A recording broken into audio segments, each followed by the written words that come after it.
नीला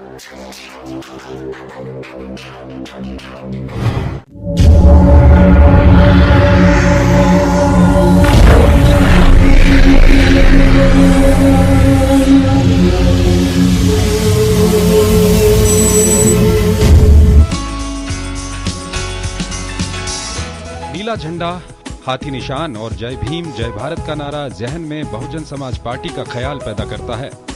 सर्वजन हिताय सर्वजन सुखाय की नीति पर चलने का दावा करने वाली बसपा आज देश की तीसरी सबसे बड़ी राष्ट्रीय पार्टी बन चुकी है।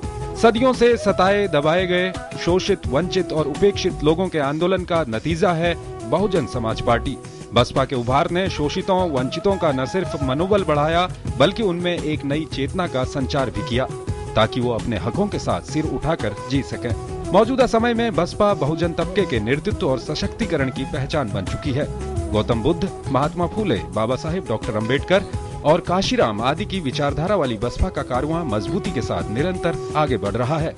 मैं कभी शादी नहीं करूंगा, खुद के लिए कभी कोई संपत्ति नहीं जोड़ूंगा, मैं कभी घर वापस नहीं लौटूंगा। मैंने अपनी पूरी जिंदगी फूले अंबेडकर के आंदोलन को समर्पित कर दी है। बहुजन नेता काशीराम के इस विचार पर हजारों नौजवानों ने अपनी जिंदगी सामाजिक परिवर्तन के लिए झोंक दी। देश की राजनीति में बहुजन समाज की भागीदारी के लिहाज से काशीराम ने कड़ा संघर्ष किया।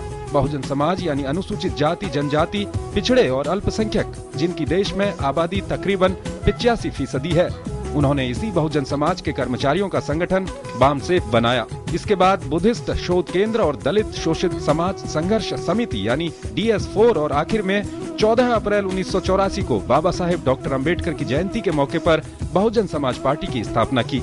पार्टी के पहले अध्यक्ष वो खुद बने। उनका लक्ष्य करीब 6000 पिछड़ी जातियों को जोड़कर बहुजनों के हाथों में सत्ता की चाबी थमाना था।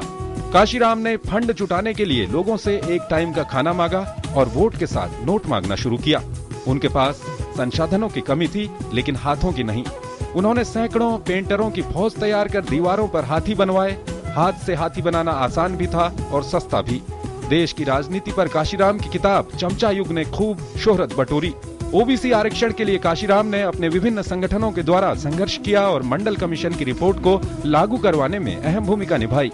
बसपा पहली बार 1984 के लोकसभा चुनाव में उतरी, लेकिन 3 सीटों के साथ खाता खुला 1989 के लोकसभा चुनाव में।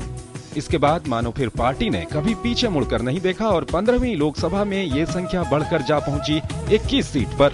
1989 में उत्तर प्रदेश विधानसभा चुनाव में पहली बार कदम रखते ही बसपा के 13 विधायक चुनकर आए और सिलसिला जा पहुंचा 2007 में 206 सीटों के साथ पूर्ण बहुमत तक। इस बीच बसपा ने 3 बार राज्य में गठबंधन सरकार का नेतृत्व किया, लेकिन 2012 में पार्टी को 80 सीटों पर ही सफलता मिल सकी। बहुजन वर्ग के हाथों में राजनीतिक विरासत सौंपकर 9 अक्टूबर 2006 को काशीराम हमेशा के लिए दुनिया को अलविदा कह गए। इस घटना के बाद साल 2007 में उत्तर प्रदेश की जनता ने बसपा को पूर्ण बहुमत के साथ सरकार बनाने का मौका दिया। बतौर मुख्यमंत्री मायावती ने बहुजन समाज के महापुरुषों को सम्मान देने के लिए उनके नाम पर बहुत से स्मारक, पार्क और विश्वविद्यालय खोले। हालांकि इन कामों से प्रदेश को एक नई पहचान तो मिली, साथ ही बसपा को कड़ी आलोचना का सामना भी करना पड़ा। लेकिन वहीं लोगों ने मायावती के कुशल और प्रभावी प्रशासन की तारीफ भी की। फिलहाल मायावती ही बसपा की राष्ट्रीय अध्यक्ष हैं और पार्टी का मिशन उनको देश का प्रधानमंत्री बनाना है।